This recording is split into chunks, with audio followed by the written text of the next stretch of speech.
நீதிமொழிகள் 28ஆம் அதிகாரம் 20ஆம் வசனம். உண்மையுள்ள மனுஷன் பரிபூரண ஆசீர்வாதங்களை பெறுவான்.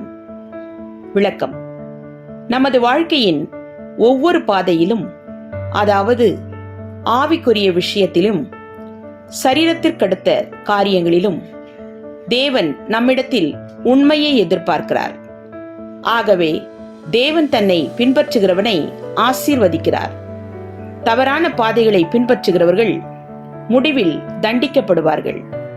எனவே கர்த்தருடைய பார்வையில் உண்மையாயிருக்க கற்றுக்கொள்வோம். ஆமேன். Proverbs chapter 28 verse 20. A faithful man will abound with blessings. Amen.